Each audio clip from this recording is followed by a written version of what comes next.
Assalomu alaykum, efirda Davra podkasti. Yaqinda People jurnalida 63 yoshli Susan Riffelning hikoyasi e'lon qilindi. Susan bir necha marotaba o'zining shifokorlariga uzoq vaqtli davom etayotgan surunkali yo'taldan shikoyat qiladi. Shifokorlar uni bir necha marotaba kompyuter tomografiyasidan o'tkazishadi. Tasvirlarni ko'p tahlil qilishadi, lekin hech narsani aniqlay olishmaydi. Shunday bo'ladiki, shifokorlardan biri bu tasvirlarni sun'iy intellekt dasturi orqali qaytadan sinovga beradi va sun'iy intellekt inson ko'zi ilg'amaydigan kichkina tugunchani 64% aniqlikda saraton ehtimoli bor degan xulosani beradi. Shu xulosaga ko'ra shifokorlar qayta tahlil o'tkazishadi, qo'shimcha ma'lumotlarni olishadi va biopsiyadan so'ng Susanning o'pkasida haqiqatan ham saraton birinchi bosqichda boshlangani ma'lum bo'ladi. Va tezlik bilan o'tkazilgan jarrohlik amaliyoti Susanni kimyo va radioterapiya o'tkazishdan xalos qiladi, ya'ni jarrohlik amaliyotidan so'ng u tezda sog'lom hayotga qaytadi. Bunday keyslar dunyo bo'ylab juda ham ko'plab e'lon qilinmoqda va bu voqealar sun'iy intellektni tibbiyot sohasida yaratayotgan burilish nuqtalari deb baholanyapti. Shu o'rinda haqli savol tug'iladi. Biz sun'iy intellekt haqida juda ham ko'p gapirayotgan davlatmiz. Bizda qanday yangiliklar bor? Bizning bugungi suhbatdoshlarimizning aytishicha, bizda ham kishini xursand qiladigan yoshlarimizning yangi g'oyalari bor va ularni sun'iy intellekt loyihalarini, ayniqsa tibbiyotga integratsiya bo'layotganini kuzatish juda ham maroqli. Suhbatdoshlarim Prezident administratsiyasining moliyaviy texnologiyalar, raqamlashtirish va sun'iy intellekt bo'yicha departament o'rinbosari Hikmatilla Ubaydullayev, xush kelibsiz. Shuningdek, Sog'liqni saqlash loyihalari markazi direktori Eldor Odilov bo'ladilar. Assalomu alaykum. Bizning ikki suhbatdoshimiz mamlakatimizni sun'iy intellekt yo'nalishida rivojlantirish bo'yicha asosiy tezislarni yozib beradigan, ya'ni o'sha xalqimiz hayotiga osonlik olib kiradigan, yengillik olib kiradigan innovatsion yondashuvlarni sohalarga joriy etish bo'yicha mas'ul shaxslar hisoblanishadi. Sir emas, O'zbekiston sun'iy intellekt bo'yicha xalqaro reytinglarda agar 188 ta davlat unda qatnashayotgan bo'lsa, hozirgi ko'rsatkichi 70-o'rinda turibdi. Juda yaxshi deya olmaymiz, lekin juda yomon ham emas, lekin biz Markaziy Osiyoda sun'iy intellektni zudlik bilan sohalarga integratsiya qilayotgan mamlakat sifatida birinchi o'rinda ekanmiz. Endi men savol bermoqchiman Hikmatilla, tibbiyot tizimiga sun'iy intellektni joriy qilish bo'yicha dunyoda juda jarayon tezlashib ketgan. Ya'ni eng yaxshi natija berayotgan soha bu sog'liqni saqlash sohasi. Bizda-chi, bizda qanday loyihalar bor? Biz sog'liqni saqlash tizimini rivojlantirishda yangi sun'iy idrokni imkoniyatlaridan foydalana olyapmizmi? Qaysi loyihalar bilan maqtana olamiz? Sun'iy intellekt odamni ko'zi ilg'amaydigan kasalliklarni aniqlashda yordam beryapti shu doktorlarimizga. Birinchi navbatda shuni aytish kerakki, sun'iy intellekt hech qachon shu professional vrachlarning o'rnini egallamaydi. Sun'iy intellekt bu bir yordamchi vosita va agar undan to'g'ri foydalana olsak, bizga siz aytganingizdek oldindan kasallarni aniqlashda yordam beradigan bir yordamchi sifatida yonimizga kirib keldi va O'zbekistonda ham bu yo'nalishda ishlarni boshlaganmiz. Mana xabaringiz bo'lsa kerak, yagona tizim qilindi. DMED degan. Undan avval juda ham ko'p tarqoq tizimlar bo'lgan. Sog'liqni saqlashda adashmasam bir 15 ta tizim bo'lgan. Hozirgi kunda yagona yadrosi shakllantirildi va 33 million aholini med kartalari shakllantirildi va bu yagona tizimning ichida sun'iy intellekt ham bor. Birinchi oddiy misol keltiradigan bo'lsak, Muxlisa AI degan sun'iy intellektimiz bor. Bu nima qilib beradi degan savolga javob beradigan bo'lsak, hammamiz shu poliklinikalarga, klinikalarga borganmiz va ko'rikdan o'tishdan oldin vrachlar sizga savollar berishadi va avvallari buni oldin kompyuterga yoki qog'ozda ruchka yordamida yozilgan bo'lsa, hozirgi kunda bu sun'iy intellekt yordamida patsient va doktorlar muloqoti sun'iy intellekt o'zi yozib olib, ya'ni ro'yxatini bemorning ro'yxatga olishini to'liq sun'iy intellekt qiladi. Vrach bilan kirgizib keta qoldi. Bemor ro'yxatga olmaydi. Siz vrach qabuliga kirganingizda, shifokor qabuliga bemor kirganda, bemor bilan shifokor o'rtasida suhbat o'tkaziladi shu bemorga tashxis qo'yish uchun. Ya'ni u tibbiyot tilida anamnez yig'ish deyiladi. Shu anamnez yig'ish jarayonida shifokor va bemor o'rtasida bo'lgan suhbatni sun'iy intellekt shu DMET programmani ichida sun'iy intellekt hozir joriy qilingan. Shu yozib olish imkoniyati bor. Bu nima beradi?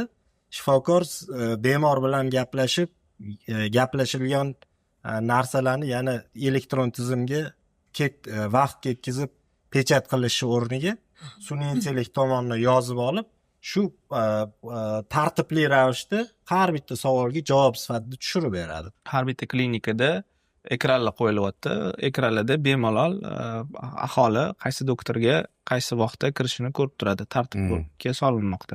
Bu agar bitta kichkina yo'nalishni aytayotgan bo'lsak, o'zi davlat rahbari administratsiya darajasida ham sun'iy intellektni rivojlantirish masalasini qo'yganlari bejiz emas. Alohida yo'nalish sifatida. Bu katta kompleks chora-tadbirlarni o'z ichiga oladi. Man shu sun'iy intellekt butun ommaga ochilgandan keyin, global ochilish bo'lgandan keyin siz birinchilardan bo'lib qayerda, qanday qilib buni imkoniyatlaridan foydalanish mumkinligini chuqur o'rgangansiz. Men buni kuzatganman, Matilla.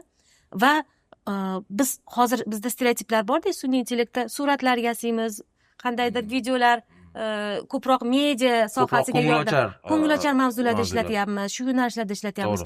Mini kinofilmlar, roliklar, lekin haqiqatda xalqni hayotiga ta'sir qiladigan, odamlarni muammolarini hal qiladigan, davlatni xarajatlarini qisqartiradigan proyektlar haqida mana sizlarni zimmangizda turibdi bu proyektlarni. Jarayonlarni tezlashtirishi bilan ham ahamiyat. Inson omilini kamaytirish, xatolarni kamaytirish. Mana Jahongir aka, yaqinda xabarimiz bor, o'zingizlar ham qatnashgansizlar, mana siz ham taqdimot qilgansiz davlatimiz rahbarining huzurida aynan shu sun'iy intellektni integratsiya qilish sohalariga yo'nalishda taqdimot bo'lgan va prezidentimiz o'zlari aytayaptilar, eng prioritet bo'lgan mavzularga, yo'nalishlarga loyihalarni jalb qilinglar. Bu loyihalar o'sha yoshlarning startapi bo'ladimi, biz pul beramiz. Davlat tomonidan $50 million yoki investitsiyalarni jalb qilib yana $100 million. Savolim quyidagicha: qaysi sohalarga biz birinchi bo'lib ko'proq o'sha mablag'larni, e'tiborni berishimiz kerak deb o'ylaysiz? Ustuvor. To'g'ri aytasiz. Davlat rahbarimiz tomonlaridan juda ham katta bizni yo'nalishimizga turtki qo'llab-quvvatlash bo'lyapti. Mana prezident administratsiyasida ham sun'iy intellekt, fintech, sifrovizatsiya departamentining ochilishi bu shu sun'iy intellektga berilayotgan e'tiborlardan eng katta namoyandasi deb bilsak bo'ladi.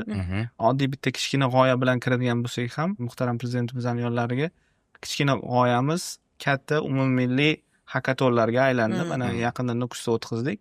Endi boyagi savolingizga keladigan bo'lsak, birinchi navbatda biz shu ijtimoiy sohaga, insonlarning hayotiga bevosita ta'sir qiladigan sohalarga e'tibor beryapmiz. Bu shu sog'liqni saqlash yo'nalishi yokida ta'lim yo'nalishida sun'iy intellektni joriy qilishga qaratilgan loyihalarning ustida ishlayapmiz. Sun'iy intellekt yordamida personallashtirilgan ta'limni aholiga keng qamrovini yoysa bo'ladi va sun'iy intellektda shunaqa yaxshi tarafi borki, sizni bilimingizdan kelib chiqib sizga ma'lumot berish mumkin. O'zingizning darajangizdan kelib chiqib sizni oldin tekshiradi va tekshirgandan keyin sizni baholaydi. Baholagandan so'ng sizga o'zingizga mos qilib sodda, oddiy tilda tushuntirishga harakat qiladi.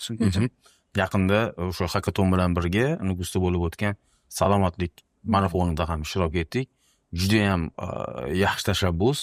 Eng quvonarlisi mana shu davlatni mana shu tashabbusini xalq qanday qo'llab-quvvatlayotganiga ham guvoh bo'ldik-da. Bu ko'rsatyapti, ya'ni shu meditsina sohasida o'sha raqamlashtirish borasidagi qilinayotgan ishlar aholiga yetkazib berishda ham katta muvaffaqiyatlarga erishilayotgan ekan. Men shaxsan buni guvoh bo'ldim. Chunki oddiy aholi o'sha momolarni ko'rdim, nabirasini yetaklab kelayotgan, ota-onalarni ko'rdim, farzandlarini ko'tarib, o'sha yerda hamma sharoit qilingan. Ular o'z ixtiyori bilan o'sha ko'rikdan o'tgan, oilaviy kelishyapti-da.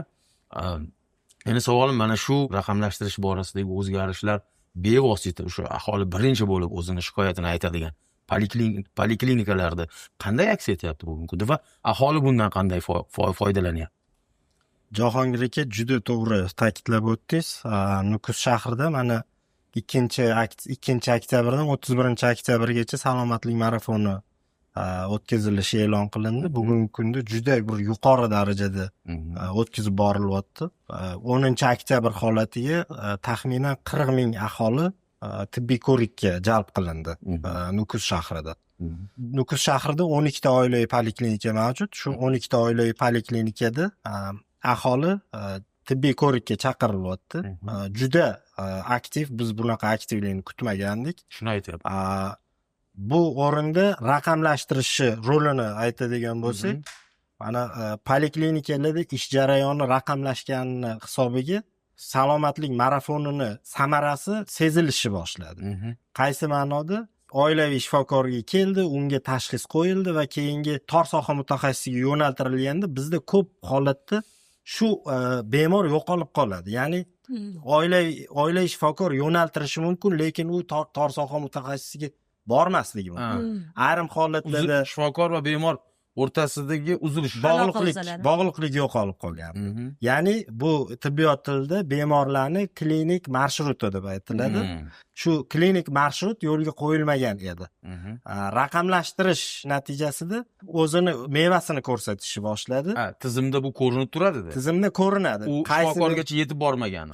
Qaysi bemor qaysi kuni keldi, qachon murojaat qilgan, u bemorga qanaqa tashxis qo'yildi va u bemor kimga yo'naltirildi va qachon bordi degan bemorning haligi yo'li ko'rinib turadi bu raqamlashtirilish hisobiga elektron tizimda. O'zi salomatlik marafonini asl mohiyati ham shundan iboratki, bemorlar oilaviy poliklinikaga murojaat qilgandan keyin ularda qaysidir kasalliklar erta aniqlangan taqdirda qaysidir odamlarda istihola bo'ladi, borish xohlamaydi. Qaysidir qo'rquv bor, vahima bor. Vaqt masalasi bo'lishi mumkin. Raqamlashtirishsiz bemorni biz yo'qotib qo'yayotgan. Hozir marshrut to'g'ri yo'lga qo'yilganligi va yo'nalish raqamlashgan hisobiga biz shu odamlarni keyingi bosqichlarda ham tor soha mutaxassisiga o'z vaqtida murojaat qilib, o'sha kasallik avj olmasdan erta bosqichda aniqlanib, to'g'ri tashxis qo'yilib, to'g'ri muolaja qilinishiga erishishni boshladik. Buni dastlabki natijasini shunda ko'rishimiz. Suhbat avvalida aytgandingiz, mana shu endi keyingi bosqich haqida gaplashyapmiz. Tor mutaxassislarga jo'natildi. Tor mutaxassislarning malakasi hammasi ham hamma joyda bir xilda emas. Ularga ko'pincha tibbiy konsiliumlar yordam berish kerak bo'ladi yoki Hikmatilla kelajagini aytayotgan o'sha sun'iy intellekt yordamchilari. Endi tor mutaxassislarda shu bemor bilan ishlashni jarayonni osonlashtirish, ularning ishini yengillashtirish uchun ham qandaydir o'sha sizning loyiha ofisingiz proyektlar qilyaptimi? Ularga bevosita tashxis qo'yishda-da endi. Anamnezlarni yig'ib olish haqida mana Muxlisa AI haqida gaplashdik-ku. Yana qanday ularni qo'lida qo'shimcha imkoniyatlar bor, innovatsion yangiliklar bor yoki bo'lyapti? Respublikamizda amaliyotda qo'llanilayotgan bir yo'nalishni aytmoqchiman. Hurmatli prezidentimizni 402-sonli qarorlari asosida 2025-yil 1-yanvardan boshlab ayollarni ko'krak bezi saratoniga ommaviy ko'rikdan o'tkazish e'lon qilindi. Shu ko'rikdan o'tkazish jarayonida mammografiya tekshiruviga muhtoj bo'lgan aholini mammografiyaga yo'naltirilganda ayollarda shu mammografiyada olingan tasvirlarni sun'iy intellektni o'qitish tajribasi qo'llanilyapti hozirgi kunda amaliyotda.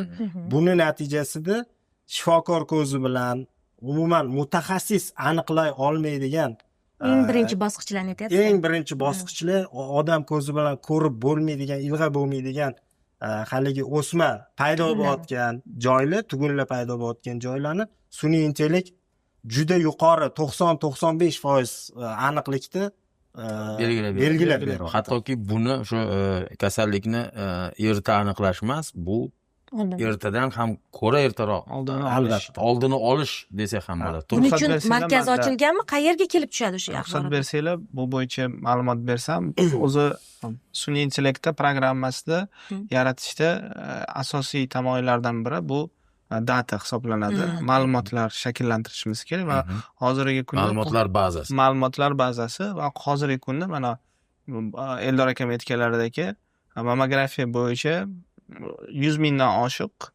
suratlarni yig'ilgan va suratlarni shaxslarni bekitilgan holatda sun'iy intellektga o'qitganmiz va mana endi natijasida biz ko'ryapmizki, sun'iy intellekt oldindan o'sha Eldor akam aytganlaridagi inson ko'zi aniqlamagan, inson ko'zi ko'rmagan narsalarni aniqlab beryapti. Endi biz hammamiz tirik jonmiz, charchashimiz mumkin. Shunda sun'iy intellekt yordamga keladi va aniq tashxislarni qo'yishda yordam beryapti va bu birinchi etapda qilinadigan narsani sun'iy intellekt analiz qilishda yordam beryapti va ikkinchi etapda уже professional doktorlar haqiqatdan bu kasallik bormi yo'qmi aniqlab berishyapti. Siz so'radingiz shu yig'ilayotgan haligi tasvirlar qayerda o'qilyapti. Bizda respublika ixtisoslashgan onkologiya va radiologiya markazi bor. Shu markazda reading center, ya'ni o'qish markazi tashkil qilingan. Butun respublika bo'yicha olingan tasvirlar shu reading centerga elektron tizim orqali yig'iladi va shu markazda sun'iy intellekt qo'llagan holda mutaxassislar o'tirishadi. Mutaxassislarga tavsiyalarni sun'iy intellekt chiqarib beradi. Ham ularning ishi osonlashyapti, ham kasallikka tashxis qo'yish aniqligi darajasi oshishni boshladi. Esladim, davlat rahbari o'sha yangi ochilgan onkologiya markaziga borganda shu situatsion markazga kirgandilar va butun respublikani ayollari o'shani onkologik xaritasi turgan edi unda. Birinchi bosqichda qancha ayolimiz kasal, ikkinchi bosqichda ular bilmaganda buni. Men o'sha ro'yxatni ko'rib yuragim og'rigandi-da. Ya'ni qancha vaqtni yo'qotganmiz. Lekin birinchi daraja ham bor edi-da. Shu davlat rahbari shunda xursand bo'lgandilar. Mana ko'pchilikni aniqlabdi, demak bularda shans bor. Ularga avvalambor odamlarni yashash umrini saqlab qolish ehtimoli oshadi. Ko'pincha sog'lom bo'ladi birinchi bosqichda, ikkinchida davlatning ham sarf xarajatlari qisqaradi-da. Birinchi bosqichda agar jarrohlik amaliyoti, kerakli muolajalar, medikamentoz bilan davolash amalga oshirilsa. O'zi aslida shunga katta e'tibor qaratyaptilar davlat rahbarimiz. Insonlarni kasalligini oldindan aniqlash uchun hamma kuchinglarni shu yo'nalishga yo'naltiringlar va odamlarni kasalini oldindan aniqlab, ularga yordam bo'ladigan innovatsion yechimlarni o'ylab topib, odamlarga ko'rsatinglar degan topshiriqni berganlar va shu ustida ishlayapmiz. Sun'iy intellekt haqida gapirar ekanmiz, raqamli texnologiyalar haqida gapirar ekanmiz. Avvalambor ko'zimizga baribir birinchi ko'z oldimizga keladigan bu yoshlar. O'sha Nukus shahrida salomatlik marafonidan tashqari bir ajoyib hakaton uyushtirildi. Yoshlar sog'liqni saqlash tizimidagi o'sha kasalliklarni davolash borasidagi qator muammolarga jamoa bo'lib, respublikaning turli hududlaridan kelgan, turli yoshdagi maktab o'quvchilari ham bor edi, institut talabalari ham bor edi, institutni bitirgan magistrantlar ham bor edi. Ular jamoa bo'lib sohalariga aynan texnologik jihatidan sun'iy intellektni ishtirokida yechimlar izlashdi. Bilasizmi, bu hakaton haqida Hikmatilla batafsil aytib berishi mumkin. Meni bu yerda e'tiborimni tortgani yoshlarni yangi avlodi yetishib chiqqanini men guvoh bo'ldim. Umuman agar haqiqatni aytadigan bo'lsak, o'sha 7-8 yil, 10 yil oldin mana shu hakatonda bildirilayotgan fikrlar, mana shu fikrlarni ilgari surayotgan yoshlarni yo bu Angliyadan kelish kerak edi, yo bu Amerikadan kelish kerak edi bu yoshlar. Shunday bir hissiyot. U yerda 4 ta 5 ta tilda bemalol gapiradigan yoshlar, sun'iy intellekt, raqamli texnologiyalardan bemalol foydalana oladigan, yangi platformalarni 2-3 kun ichida yarata oladigan. Bundan tashqari, bularni ilm ustiga qurib, yangi yechimlarni taklif eta oladigan avlodni ko'rib, o'sha bevosita mamlakatimizda ta'lim sohasida, aynan yoshlarni ta'lim olishi, ilm olishi sohasida davlat rahbarining qilayotgan ishlari, olib borgan islohotlari o'z mevasini bera boshlaganini ko'rdim. Ular juda nafaqat meni, sohani mutaxassislarini aynan katta-katta ishlab yurganlar, mutasaddilarni ham hayratga solishdi. Shu hakaton haqida ham aytib bering. To'g'risini aytsam, biz hakatonni boshlaganimizda, davlat rahbariga kirganimizda kichkina bir g'oyadan boshlanganda, uni katta masshtabda umummilliy qilib qilinglar dedilar. Butun respublika bo'yicha katta qo'llab-quvvatlash bo'ldi davlat rahbarimiz tomonidan. Yana bir narsani sezganim o'sha davlat rahbarimiz, muhtaram prezidentimizni birinchi prezident bo'lish kunlaridan boshlab o'sha Qoraqalpog'istonga katta e'tibor berdilar va birinchi tashrif ham Qoraqalpog'istonga, Nukusga bo'lgandi. Va shu ishlarning natijalarini yoshlarda Boy Jahongir akam aytganlarida ta'lim yo'nalishida ko'rdik. To'g'risini aytsam, biz Nukusga borishimizdan oldin menimcha 13 ta komanda yig'ilsa kerak deb o'ylagandik-da. Nechta? 13 ta komanda yig'ilsa kerak. Reja 13 ta jamoaga bo'ldi. 13 ta jamoaga bo'lgandi. Unaqa katta komanda yig'ilmasa kerak deb o'ylagandik. Lekin mana e'lonlab berishimizdan oldin o'sha gap so'z bo'lgan. Nukus shahrida maktabdan boshlab universitetdagi studentlar hammasi biz ham qatnashsak bo'ladimi degan narsani o'zligisi yozishni O'zi boshlashdi. avval boshda Hikmatilla maktablar ham hisobga olinganmidi? Yo'q, maktablar qarang, hisobga maktab olinmaganda. bolalari allaqachon Shijoat. tugagan Va jarayon. maktab bolalari hisobga olinmaganda, faqat universitetlarni o'ylagandik, lekin mana prezident maktablaridan, ayniqsa prezident maktablaridan juda ham ko'p yoshlar o'zligisi bizga aloqaga chiqib, biz ham qatnashaylik degan narsalarni bildirishdi va birinchi etapda 300 dan oshiq yoshlar qatnashdi, lekin keyin etap bo'lganimizdan keyin 44 ta komanda qoldi. Eshitmay qolgani ham xafa bo'lib yozganlar ham bo'ldi. Kechikkanlar bo'ldi, lekin xafa bo'lmanglar, keyingi etaplarda ham qatnashasizlar degan narsani aytdik. Yana eng qiziq tarafi shunda bo'ldiki, 40% qizlar. Qizlar juda ham kuchli komandalar. Qizlarni ayniqsa qizlarni ko'rib Ayzoxon hayratda qoldi. Ularni kuchli komandalar bilimlarni egallashgani, yechimlarni taklif qilishlari, shijoati yigitlarnikidan kam emas. Qizlar muammolarni ko'ra biladi va yechimni oson topadi. Ayniqsa shu hakatonda o'sha final bo'lgan kuni oxirgi bosqichida birinchi, ikkinchi va keyingi o'rinni olgan jamoalar o'zlarini prezentatsiyalari bilan chiqishdi. Shunda ham endi jamoa nomidan bir odam chiqib prezentatsiya qilyapti katta omma oldida. Shu jarayonda ham qizlar chiqib prezentatsiya agar bundan umumiy kartinani ko'radigan bo'lsak, qizlar ko'proq edi. Mana biz alohida podkastning bir sonida qizlarni, ayollarni jamiyat hayotidagi ishtiroki haqida alohida podkast yozdik-da. Shu o'zgarishlarni birma-bir sanab o'tdik. Bilasizmi, raqamlarda bu gaplar ko'p aytildi-da. Mana qizlarning soni bunchaga oshdi, ilm qilayotgan qizlar buncha bo'ldi, magistraturada o'qiyotganlar mana buncha. Hammasi odamlarimizni ko'zida bu raqamlarda endi. Odamlar buni har raqamlarda aytishyapti-da deb o'ylashi ham mumkin. Hakaton yana bir narsani alohida isbotlab berdiki, bu raqamlarda emas. Qizlarimizni ta'lim olishiga yaratilayotgan imkoniyatlar real isbotini topdi-da. Shu 40% meni nazarimda ko'proq edi ular. Lekin raqamlarda 40% deyishar. Ko'p, shunchaki qizlar foizi ko'p emas, ularning faolligi ko'p.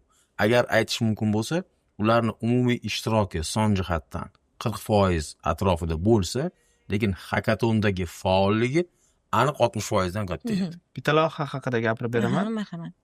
U yerda bir yigit bor edi. O'zi 13 yosh ekan, ismi To'lik. To'labergan. Meni To'lik deb chaqirsanglar bo'ladi dedi. Onasi diabet kasali bilan kasallangan ekanlar va bir juda ham ta'sirli gapni aytdi. Men bu loyihani qatnashimdan maqsad hech qaysi bir ona kasal bo'lmasin degan maqsadda onam uchun qildim bu loyihani dedi.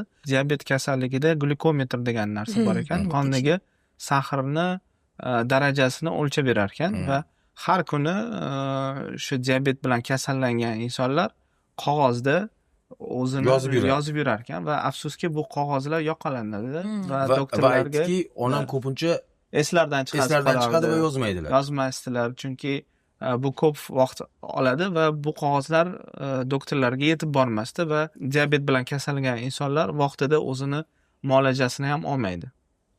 Va bu yigitimiz 2 kun ichida tayyor dasturni yaratdi. Ichida sun'iy intellekti bor. O'z jamoasi bilan birgalikda ham mobil ilovasini ishlab chiqarishdi, ham web ilovasini ishlab chiqarishdi va ichida sun'iy intellekt o'zbek tilida, qoraqalpoq tilida bemalol ma'lumotlar berib bo'ladi. 13 yoshli yigit. Mana qarang. O'g'limdek bolalar. 13 yoshdan boshlab buni unikalligi nimada? Ya'ni o'sha yangi avlod, yangi O'zbekistonning bolalari, nafaqat talabalari, maktab o'quvchilari davlatning, mamlakatning muammoli masalalarni yechimlarini izlashda ishtirok etyapti. O'zlarining takliflari bilan orasida juda ham jiddiy takliflar. Ayniqsa o'sha turmush qurishdagi o'sha o'zaro. Yana bir masala qizlarimizdan chiqqan g'oya o'sha turmush qurish masalasida afsuski Qoraqalpog'istonda ham bu juda ham aktual mavzu.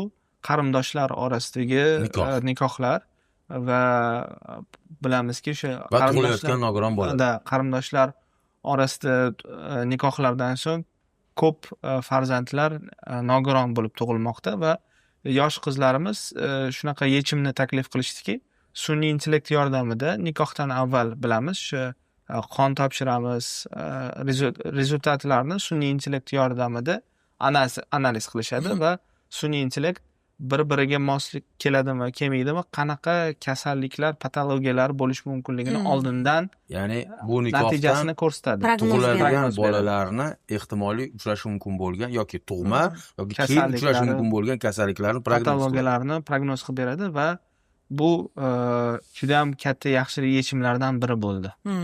Mani nazarimda yoshlarni shunaqa tartibda qildikki, programmistlar IT sohasidan va yoshlar orasida universitetlarda o'qiyotgan yoshlar ham bor edi va ularni yoniga katta o'sha tajribali professorlar, genetiklarni yoniga qo'ydik, shifokorlarni berdik va ular jamoa bo'lib birgalikda yechimlarni izlashdi va har kuni ularga yangi ma'lumotlarni, yangi bilimlarni berdik. Yana bir mehmonimiz bor edi, MIT professori keldilar, Eton janoblari, va ular bu masshtabni ko'rib, bu yoshlarni shijoatini ko'rib juda ham xursand bo'ldilar va katta baholarni berdilar. Haqiqatan ham o'sha yoshlarga davlatimiz rahbari tomonidan berilayotgan e'tiborning natijasini ko'rib juda ham xursand bo'lib, yaxshi fikrlarni aytib ketdi. Hakaton davomiy bo'ladimi?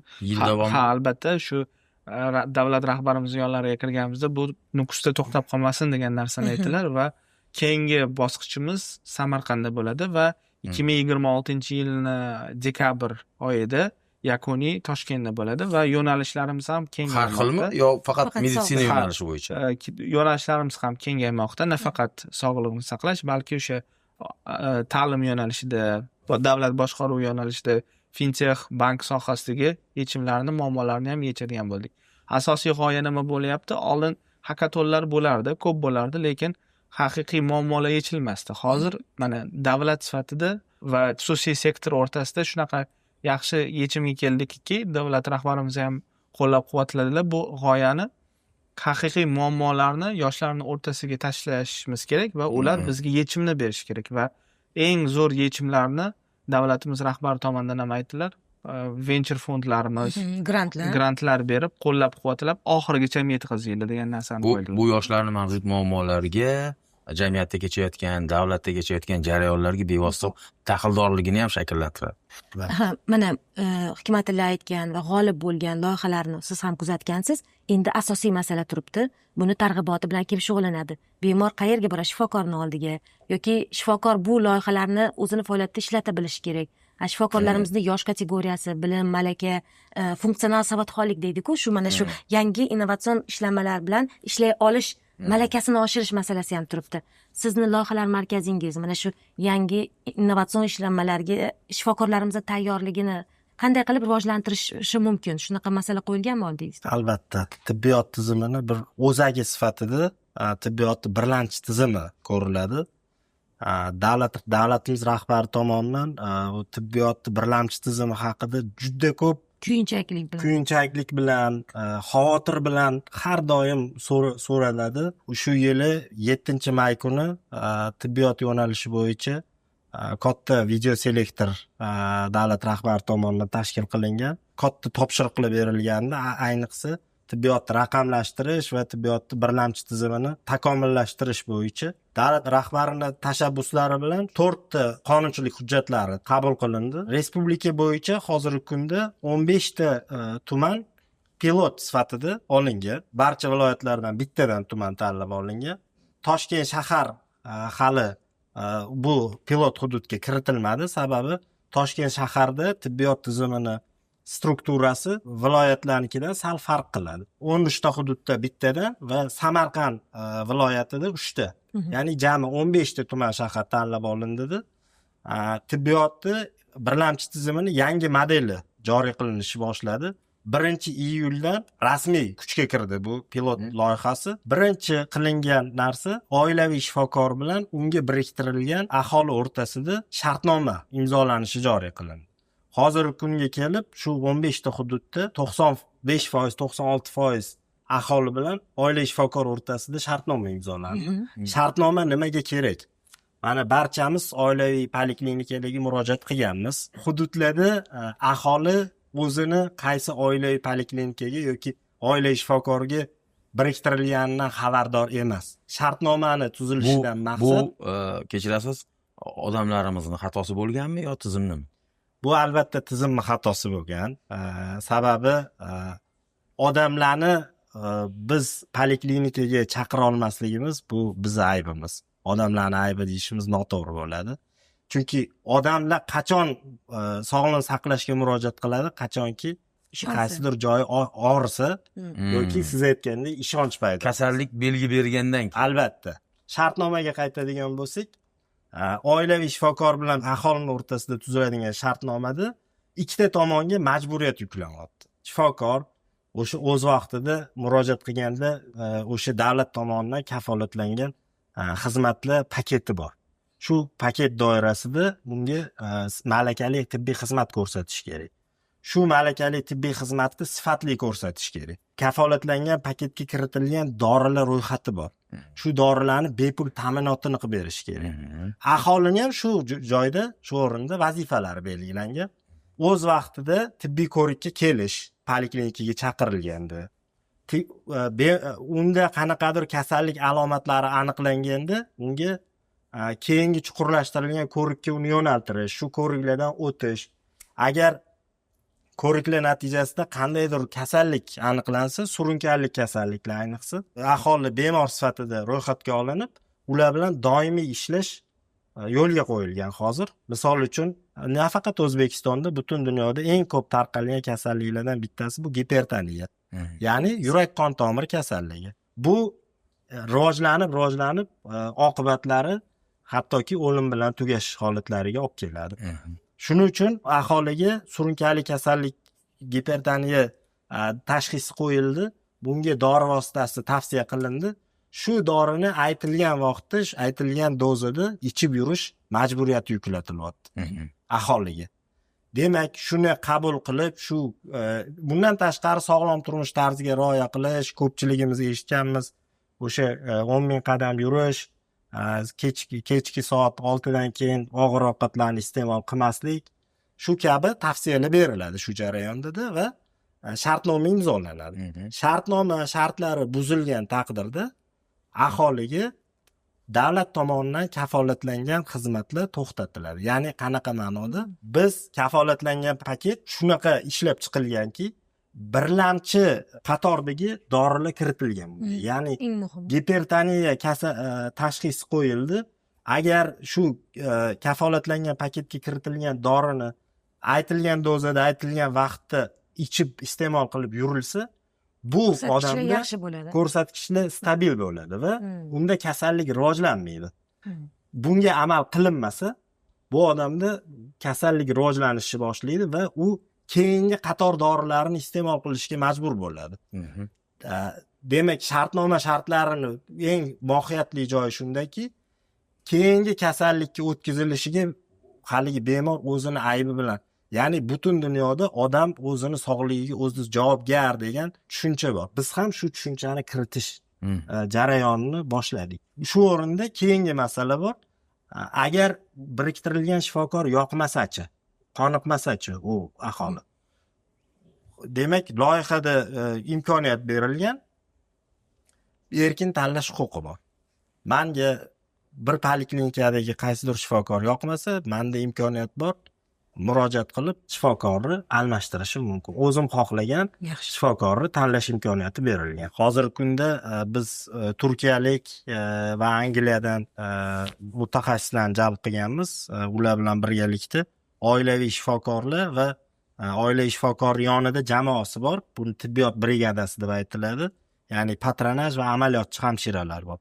Shu jamoa uchun o'quv dasturi hozir ishlab chiqildi. Oilaviy shifokorlar 10 oylik dastur asosida hozir o'qishni boshlashdi. Birinchi bosqichini tugatishdi, 4 ta bosqichga bo'lingan. Hurmatli prezidentimizga bu hujjatni taqdimotini amalga oshirganimizda shunaqa qo'llab-quvvatlandiki, bugungi kunda birlamchi tizimda ishlayotgan tibbiyot xodimlarini motivatsiyasi, ishlashga haligi shijoati juda ham kam.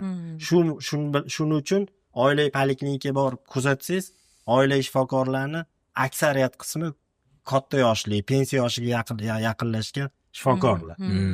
Oilaviy shifokorni oylik maoshi 22 million qilib belgilandi. Bu o'sha pilot loyihalar pilot bo'layotgan loyihasi poliklinikalar. doirasida. Nimani hisobiga ular Bu amalga nimani oshiradi? hisobiga? Demak, hozir uni oilaviy shifokorligi uchun bazaviy oyligi 7 million, 10 oylik o'qish tashkil qilindi. O'qib, oxirida 10 oylik kursi imtihonlarini topshirib sertifikatga ega bo'lsa, uni oyligiga yana 7 million. 10 oylik kurs 4 bosqichga bo'lingan. Har bir bosqichdan keyin 25% ustama qo'shiluv Tushunarli. muvaffaqiyatli topshirsa. Keyin KPI qo'yildi. Oilaviy shifokorda motivatsiya paydo bo'lishni boshladi. Har oyda shu KPIlarning hisobiga yana 7 milliondan oshiqroq KPI yig'ishi mumkin va natijada umumiy summa 20 milliondan ortiq. Bu Hozir bevosita imkoniyat bor. shifokorning o'ziga ham bog'liq. Albatta. Shifokorning o'ziga bog'liq bo'lgan Albatta. masalada, ya'ni oladigan maoshini, ya'ni o'zi belgilashi mumkin. O'zini Bu- ustida ishlashga hozir ular Bu dastlab ta'limda o'qituvchilarga Ta'limda. nisbatan qo'llangan edi. Yaxshi natija beryapti. Yaxshi natija bergandan keyin o'qituvchilarga qilingan sharoitlar. shifokorlarga ham qo'llanishni boshlaydi. albatta. Mana Zo'r. men bitta misol keltirishim mumkin. Samarqand viloyatida 3 ta tuman dedik. Misol uchun Ishtixon tumani pilot tuman sifatida olingan. Biz analiz qilib ko'rdik. Tahlillar natijasiga ko'ra mana bu 3-chorakdan boshlandi. 3-chorak bilan 2-chorakdagi oilaviy shifokorga murojaatlarni qarasak ham o'zi ko'rinishi boshladi. 3 barobar ko'paygan. Ishtixon tumanida aholini oilaviy shifokorga murojaati. O'zimizga biriktirilgan shifokor ko'pchiligimiz bilmaymiz. Men o'zim ham bilmasdim. Shu Jimet programmasi bilan shug'ullanishni boshlaganimizdan keyin mana mobil ilovasi bor.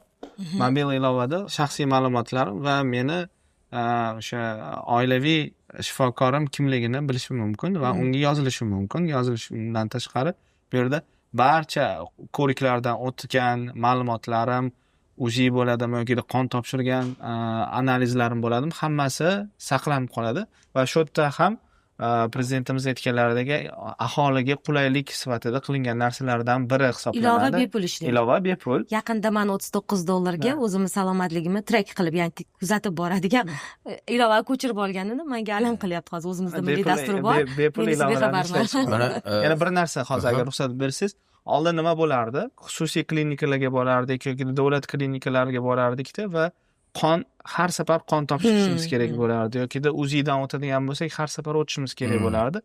Bu yechimi yaxshi tarafi nimadaki, endi siz bir marta topshirgan bo'lsangiz, barcha ma'lumotlaringiz bitta bazada saqlanadi va har bitta klinikaga ulangan bo'ladi. Doktorlar, shifokorlar ko'rib turadi. Laboratoriya tahlillari mana bular aytgandek markazlashtirildi. Mana Nukus haqida gaplashdik. Nukus shahar ko'p tarmoqli markaziy poliklinikasi mavjud. Ya'ni 14 ta hozir tibbiyot muassasasi sanadim. 14 ta tibbiyot muassasasida 14 ta laboratoriya tashkil qilingan hozirgi kun edi. Demak, loyihani amaliyotga kiritishimiz natijasida markazlashtirildi. Bitta Nukus shaharda bugungi kunda bir dona laboratoriya xizmat ko'rsatyapti aholiga.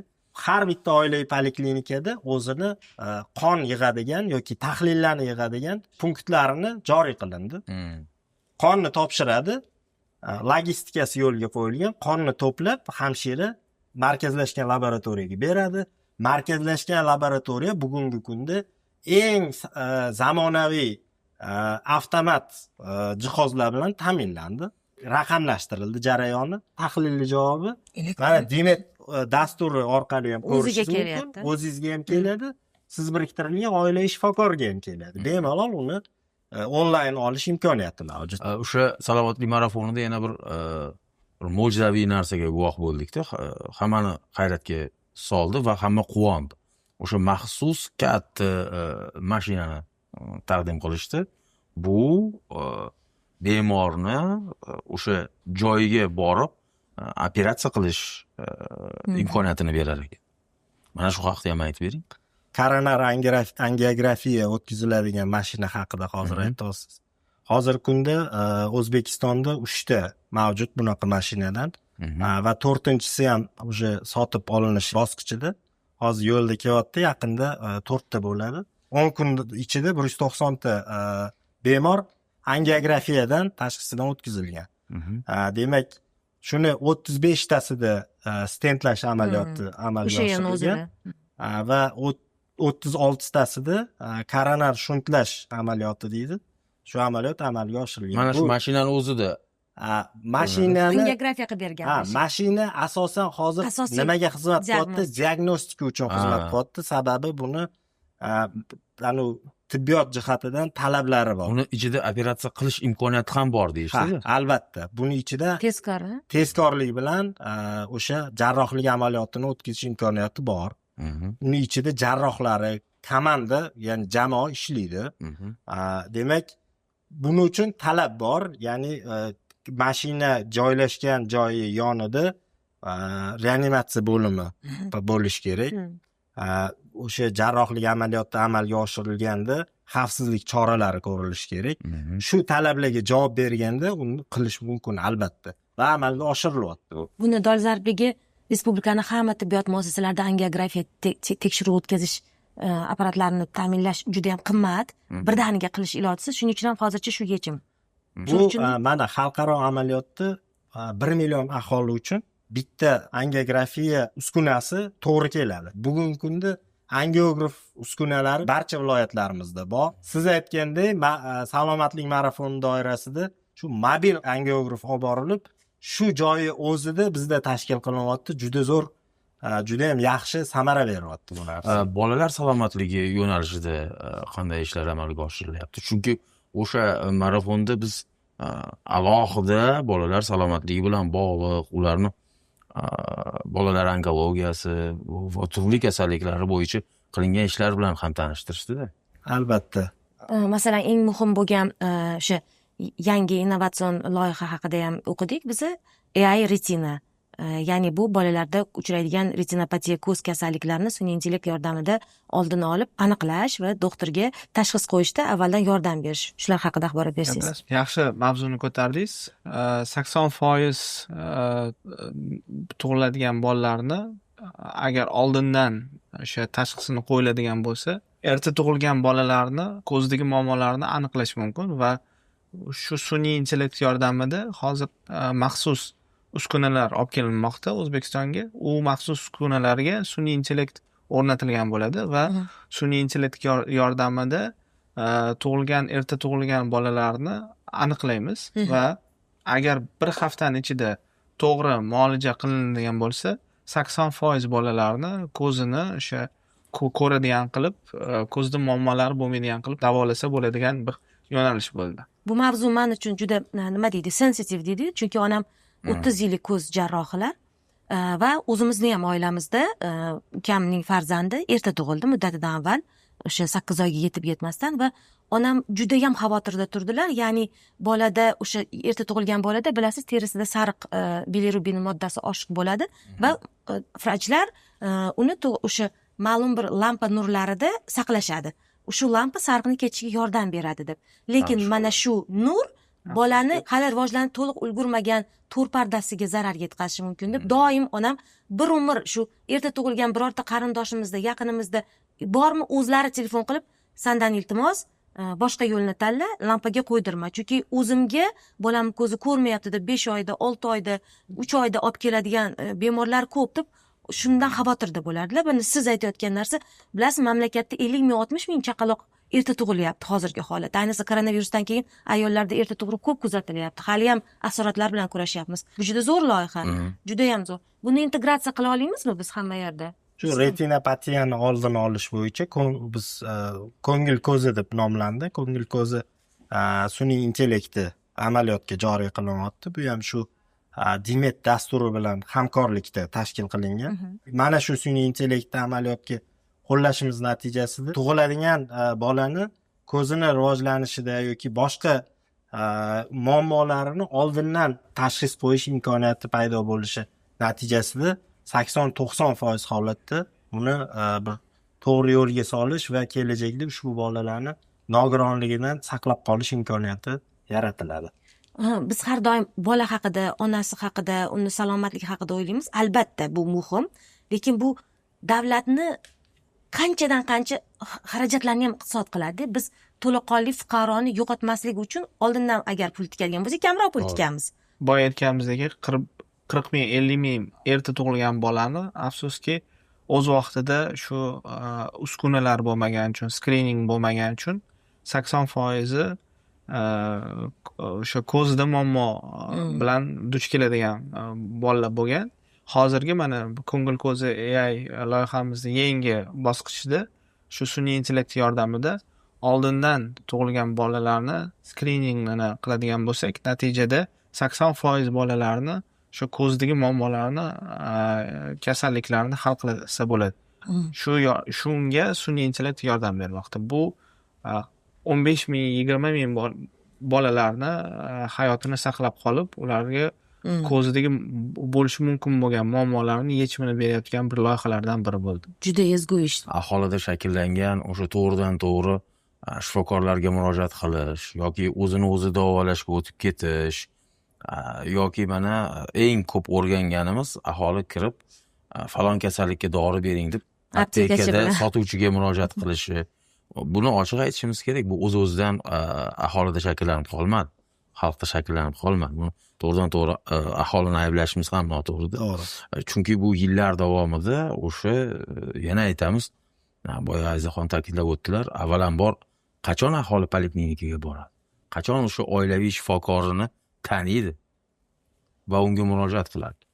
Ishonch paydo bo'lsa-da, bu o'tgan yillarda mana shu ishonchni paymol bo'lishi, yo'qolishi, mana shunday aholi o'zi shifo qidirishi, turli o'sha qo'shtirnoq ichidagi tabiblarga, xalq orasida mashhur bo'lgan kinnachilarga murojaat qilishga o'tib ketishi, bu barchasi o'sha tizimda amalga oshirilishi kerak bo'lgan ishlar o'z vaqtida amalga oshirilmagani, qilinmaganidan dalolat beryapti. Mana bugun davlat rahbari tomonidan o'sha barcha sohalarda teng islohotlar boshlandi.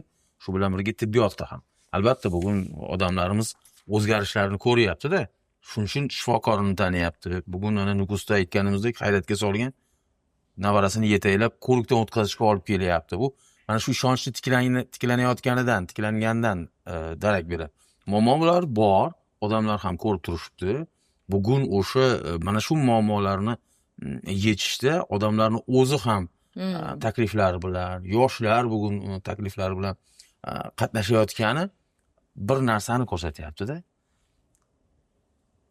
Mamlakatimizda boshlangan islohotlarni shunday bosqichiga yetib keldikki, ularni amalga oshirishda xalqning ishtiroki sezila boshlayapti. Mana shu bugun hamma sohalarda sezilyapti. O'sha ta'limda deymizmi? Mana bugun o'sha islohotlar boshlanganda davlat rahbari umuman davlat ta'lim o'qish kerak, o'qituvchi partiyada bo'lish kerak deb faqat davlat aytayotgan bo'lsa, bugun bu xalqni chaqirig'iga aylandi-da. Bolamni o'qitaman, to'y qilaman emas, bolamni o'qitaman degan chaqiriq o'tyapti. Yoki salomatlik, to'g'ri ovqatlanish, erta aniqlash degan narsa faqat davlatning, prezidentning chaqiriqlari bo'layotgan bo'lsa, bugun davlatimiz rahbari chaqiriqlari aholiga ko'chgani, xalqimizga ko'chgani va bugun xalqning xohish irodasiga aylanayotganini ham ko'ryapmiz. Har kuni piyoda yurganlar qancha hozir? Piyoda yurganlar qancha bugun? Boshida shu ham motivatsiya berib proyektlar qilindi-ku, esingizda bo'lsa, 10 ming qadam yursang. Albatta, pul berdik yurgan. Endi hozir kim pul so'ramayapti, o'zi yuryapti. Piyoda yursang foydaliligini sezish. Mana shu bosqich nazarimda endi islohotlarni to'laqonli amalga oshirish bosqichi. Chunki bugun davlatning chaqiriqlariga xalq ishondi va xalq qo'shildi. Nazarimda tibbiyotda ham mana shu jarayon ketyapti. Juda ko'p hali qiladigan ishlarimiz ko'p, kamchiliklarimiz ko'p. Biz hali rosa maqtanadigan joyimiz, darajada emasmiz. Shu raqamlashtirish yo'nalishida ham, boshqa yo'nalishlarda ham hali endi katta yo'lga qarab chiqdik. Davlatimiz rahbari tomonidan juda ham katta qo'llab-quvvatlash bor. Xudo xolasa shu yo'lda to'g'ri yo'lga tushdik deb o'ylayman. Shu yo'lda natijalarni sekin-sekin zabt etib borishimiz kerak. Shu o'rinda bitta narsani ham agar ruxsat bersanglar aytib o'tish kerak. Boya Jahongir akam ham aytganlaridagi, afsuski avvallari shu ta'lim sohasi bo'ladimi yoki sog'liqni saqlash sohasi bo'ladimi, u yerdagi ishlayotgan insonlar o'zini ishi bilan shug'ullanmagan. Mana ochiqchasiga aytishimiz kerak, o'sha paxta balosi degan narsa bo'lgan. Shu paxtaga yo'naltirilgan na o'qituvchilar, na o'sha shifokorlar o'z ishi bilan shug'ullanmagani uchun afsuski aholida o'sha o'qituvchilarga bo'lgan ishonch yokida shifokorlarimizga bo'lgan ishonch hurmat pasaygan. umuman tizimga Tizimga ta'lim bo'lgan tizimiga tibbiyot tizimiga ishonch pasaygan va odamlarimiz o'sha doktorga shifokorlarga borishdan cho'chib qolgan, bezib qolgan. Lekin mana davlat rahbarimiz prezident bo'lganlaridan keyin birinchi qilgan ishlari o'sha paxta balosidan o'qituvchilarni, shifokorlarni ozod qildilar va mana endi qadamlarimiz o'sha davlat rahbarimizni qo'llab-quvvatlashlari mana sezilishi boshladi va o'zi yaxshi natijalarni beryapti. Nukusda bo'lganimizda bir inson bilan gaplashib qoldim. Ular o'zi bitta hikoyalarini aytib berdilar. Farzandlarini Moskvaga ham olib borgan ekanlar-da, lekin Moskvada shifokorlar bu operatsiyani qilib bo'lmaydi, yaxshi bo'lmaydi degan отказ bergan ekan. Shifokorlarimiz Nukusga kelib, Toshkentdan kelgan shifokorlarimiz bu muolajani, operatsiyani muvaffaqiyatli operatsiyani o'tkazdilar va bolacha xudoga shukr shu yaxshi natijada ko'rib shifo topishga qarab yo'naltirilmoqda. Mana shu suhbat davomida biz ko'p gaplashgan Dimitni hozir sinovdan o'tkazish uchun ko'chirib ko'rdim. Shaxsiy ma'lumotlarimni kiritdim. Chiqarmikinman degan shubham bor edi. Mana chiqdim. Meni yon qo'shnim yashaydi, mana patronaj hamshiram. Hammasi mana taniyman. Yon qo'shnim Nazira Kenayi, Talipova Nazira oilaviy poliklinikamizda ishlaydilar va menga tavsiya beryapti. O'zingni sog'lig'ing o'zingni qo'lingda va ishonchli qo'llarda. Aziza, marhamat, mamolog shifokor ko'rigidan o'tgin deyapti. Ya'ni men ko'rikdan o'tishim kerak. Shu yuzaga kelishi mumkin bo'lgan muammolarni oldini olish uchun. Juda ham yaxshi. Men xursand bo'ldim. Tibbiy ko'rikka chaqirdi. Meni tibbiy ko'rikka chaqiryapti va nimalar qilishim kerakligini mana tavsiya beryapti. hozir Mana shuda endi islohot mengacha kelgan. soha mutasaddilari mana shunday o'zgarish bo'ldi deb Aytish bizni boshqa, podkastimizda ha. aytishdi. Azizaxon buni Joyida joyida o'zida tekshirib ko'rdi. Demak, tizim ishlayapti. Biz buni odamlarimizga Ko'proq ta'rif qilishimiz tavsiya kerak. qilishimiz kerak. Tavsiya qilishimiz. Demak, bugun men shu xulosaga kelyapmanki, bugun bo'layotgan o'zgarishlarni, ayniqsa raqamlashtirish borasida, mana shunaqa Demetga o'xshagan yagona tizimlardan foydalanish borasida bugun ziyolilarimiz, media soha vakillari ham faol bo'lishlari kerak ekan, qo'shilishlari kerak ekan o'sha aholiga yetkazish bo'yicha. To'g'risi, ko'pchilikning xabari yo'q. Ko'pchilik bilmaydi. Agar bunaqa oson va foydali, tez ishlaydigan, Tekin manfaatli, Tekin. ustiga bepul tizim borligini agar odamlarimiz bilishsa, ayniqsa ota-onalar bilishsa, bobo-buvilar bilishsa, albatta buni farzandlari va nabiralarini salomatligi uchun bu tizimdan foydalanishadi. Mana hozir 1138 ta shifokorni manzillari, kimligi, kardiolog, narkolog, telefon raqamlarigacha, qabul soatlarigacha bor ekanda. Eng yaxshi vrach kim, tanish bilish qidirib qolamiz-ku. Bizda faqat sarafonli radio ishlaydi-da, sog'liqni saqlash tizimida. Biz faqat shunga ishonamiz. tekshirilgan Yana bir imkoniyati bor. Jahongir aka hali suhbatimiz boshida aytib o'tdingiz, очередь, navbat kutishda. Oldindan yozilishingiz mumkin. Bo'ldi, demak, ko'rikka yozilish meni majburiyatim va mas'uliyatim bu o'zim uchun. Bizda raqamlashtirishdan ko'ra mishmishlashtirish kengroq bo'larkan. O'sha men malakali shifokorga emas, o'sha o'zimni tanishim, qaysidir safdoshim tavsiya qilgan shifokorga borishni afzal bilaman. Yana bitta narsani aytib o'tishimiz kerak. Bu tizim hali rivojlanadi, ustida ishlanadi va hali ishlar keyingi ko'p. etapda qo'shiladigan narsa mana boya aytganimizdagi tanish bilish orqali o'sha tekshirilgan shifokorlarga boramiz deyapmiz. Reyting tizimi ham Reytinglar bo'ladi. chiqadi. Otuzlari, Feedback juda feedbacklar muhim. bo'ladi. To'g'ri.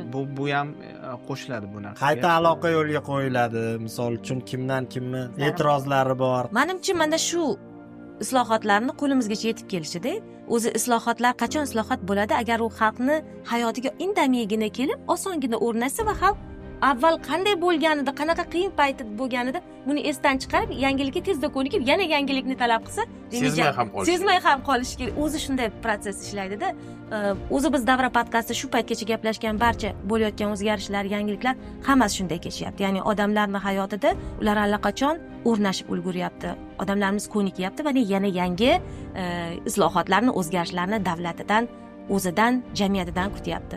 Bugun biz gaplashgan tibbiyot tizimidagi ilmiy innovatsiyalar, sun'iy intellekt loyihalari bu o'sha aytganingizdek Eldor Erkinovich, Hikmatilla Ubaydullayev aytganidek yo'lning eng boshidamiz. Muhimi qadamlar bor va muhimi bunday yangiliklarni davlat rahbari darajasida qo'llab-quvvatlovga erishilgani. Bizga ajratgan vaqtingiz, bergan bilimlaringiz uchun katta rahmat. Mavzu yana davom etadi. Sizni bu yerda ko'rishdan faqat mamnun bo'lamiz. Hali xalqimizni bizdan kutadigan, biz berishimiz kerak bo'lgan savollar va siz javob berishingiz kerak bo'lgan mavzular rosa ko'p. Rahmat kattakon.